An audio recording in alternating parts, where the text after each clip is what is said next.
I'll be up in a second. I gotta test that TV thing first.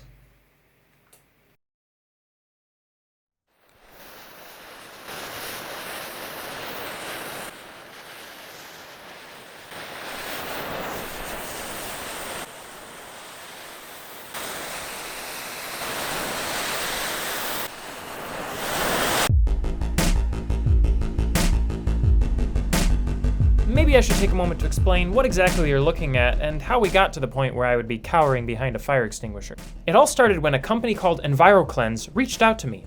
They offered to send me one of their air purifiers and then let me make any kind of a video I wanted with it. To which I replied, okay. I live in a house that was previously smoked in and has had flooding and mold issues, so I already own several air purifiers, and in the past have even made a couple basic units myself. I've always found purification systems to be fascinating, especially those that are able to take on the nastiest of conditions. So I decided that the first thing I wanted to do with the Enviroklenz that they sent me was to put it through a ridiculously over-the-top challenge, like putting it into a confined space and then filling it with tons of smoke. In order to do this, I needed to build an indoor test chamber, and I decided to make it out of an old projection screen television. I just so happened to have one that I had gotten for free on Craigslist a while back, and I had already gutted it for parts. I removed the plastic top piece and spray painted the inside white so that the smoke would stand out against the background. I then applied some LED strips on the inside of the screen cover. These are meant to illuminate the inside of the test chamber. I wanted to fill the chamber with colorful smoke, and a lot of it, so I bought 16 neon smoke tubes, as well as 20 feet of spare fuse for connecting them all together. The plastic top was placed onto a metal sheet for fire safety. I aligned the smoke tubes on either side of the air purifier and affixed them to the base with hot glue. I routed the fuse through the tubes so that it would fire in a color gradient series, in the order of red, yellow, green, and then blue. I also cut some metal strips and placed them on either side of the purifier. These will act as shields to help prevent sparks from getting sucked into the intakes and starting a fire inside the machine. Finally, I needed to seal off all the cracks with duct tape, except for one small exit hole at the bottom.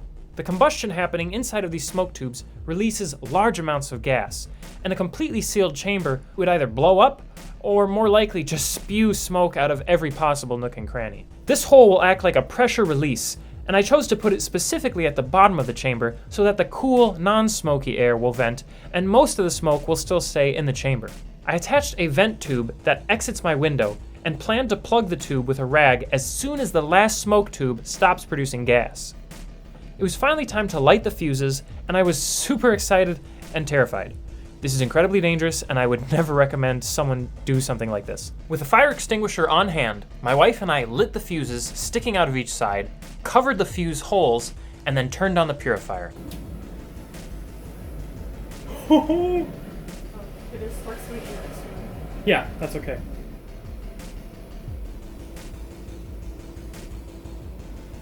Wow.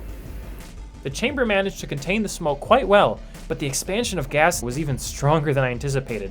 You can actually see the glass flex under the internal pressure, and some of the smoke did leak from invisible seams in the screen cover. Thankfully, I have a vent fan in my workshop that I can turn on to help clear out the little bit of smoke that was leaking out. So, it's coming out the seams of the TV! Eventually, all the colors ran together into a murky, dark mess, but the Enviroklenz continued to fight its way through. From the time we lit the fuses to the point where the air was fully cleaned took just over 5 minutes. The smoke tubes stopped producing smoke at just shy of 2 minutes, at which point the seams stopped leaking and I plugged the outlet so that the remaining smoke was sealed in tight. Here it is from start to finish with the footage sped way up.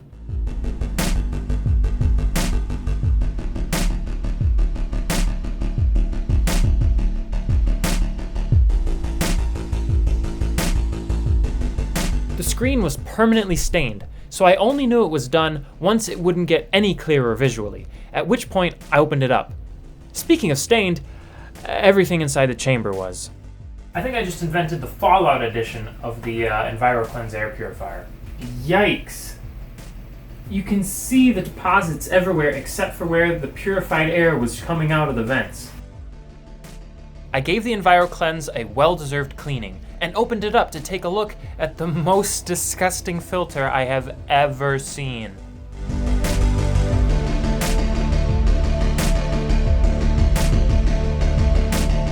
brings me to one of the first things that I actually really like about the Enviroklenz compared to, say, some of these other air purifiers that I actually already owned.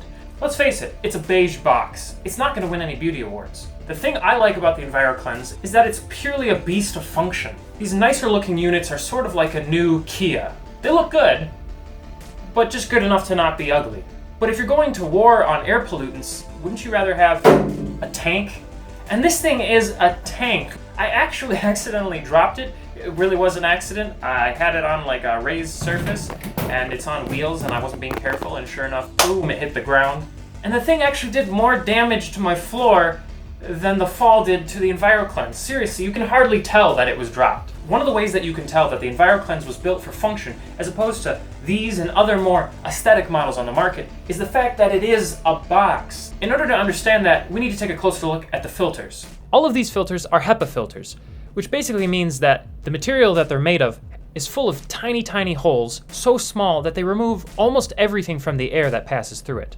But where they differ is in size. The round filter is obviously much smaller, since it's for a more compact model. But the two rectangular filters look very similar, until you turn them sideways, that is.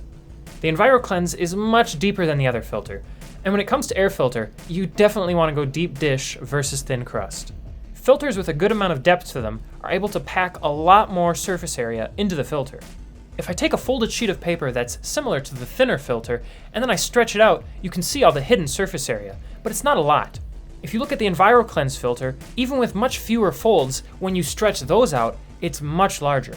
If we take apart the filter that we used for the smoke test, and remove the spacers that are in between the sheets of the material, we can lay out all the sheets of material in order to see just how much surface area is actually contained inside this little box. It took much longer than I expected to lay out every single sheet, and all of the sheets, except for those at the very ends of the filter, were completely saturated with the murky colored smoke residue, showing just how much filth that this filter had actually pulled out of the air.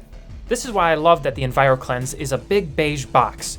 It's because they can really maximize the amount of surface area that they get to pass the air through. Filters with more surface area can allow more air to pass through with less resistance. It's sort of like if you tried to empty your lungs by blowing through a straw. Blowing through a single straw creates a lot of resistance, and it takes a while for the air to pass through. Whereas if I take a whole bunch of straws, I can empty my lungs almost instantly by blowing through them because there's so little resistance. This is why you want to have as much material as possible in your filter. You can move way more air through it, and it's going to last a lot longer than other filters. Now, for those of you that are worried that I'm wasting plastic straws, which are bad for the environment, have no fear. I immediately set them out to be reused by thirsty guests. Another thing that I really like about the Enviroklenz are the ultraviolet lights that shine onto the collection side of the HEPA filter. Imagine that these zombie toys that you see are a bunch of mold and bacteria in the air, and that this fence that they encounter is the HEPA filter. The fence easily stops the zombies, but they are still alive, dangerous, and scratching their heads, plotting a way to escape. This is where the ultraviolet light comes in, which is represented by this giant ominous machine sneaking up behind them. You see, things like mold and bacteria are vulnerable to UV light, much in the same way that zombies are vulnerable to a flamethrower.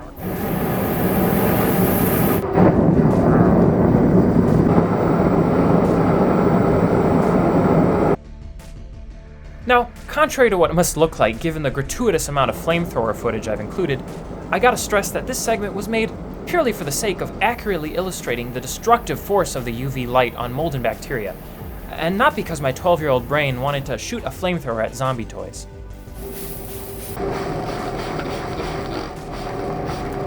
Smells like burnt plastic.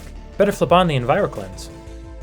Now at this point, I could tell you about how the Enviroklenz has a second filter inside of it that was designed using technology originally intended for use in chemical warfare situations, and that there's nothing else like it on the market for neutralizing VOCs. Or I could mention the ultra-quiet setting that it has called Whisper that is about as quiet as a whisper.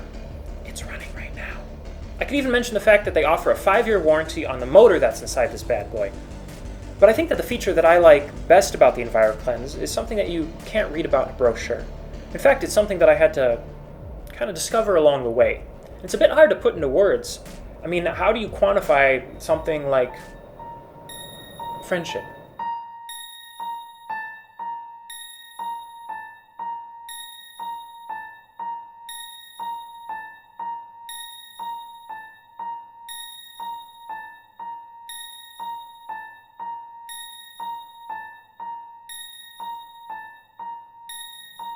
Come with me, and we'll be in a world of air purification, and we'll share that clean air with all nations.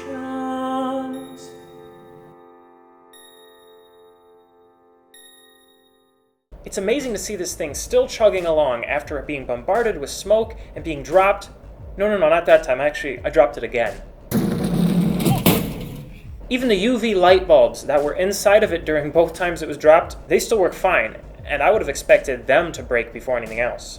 In all seriousness, Enviroklenz has been great to work with. They approached me, they were like, hey, here's our unit, we stand by it, we love it, we want you to do whatever you want with it. It's been really fun to do something outlandish and over the top. It's a solid unit. If you or somebody you know is in need of an air purifier, I highly recommend that you check out the Enviroklenz. And if you do decide to buy one, make sure that you use the link that I have in the description below, and be sure to use the coupon code JOEL10 at checkout.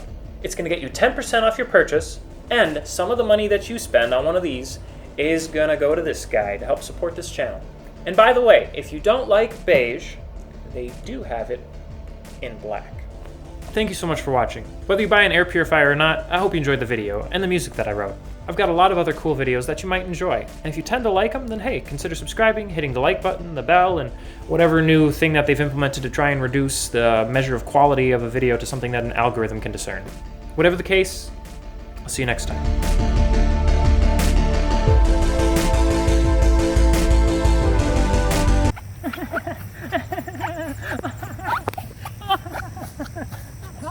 Ew.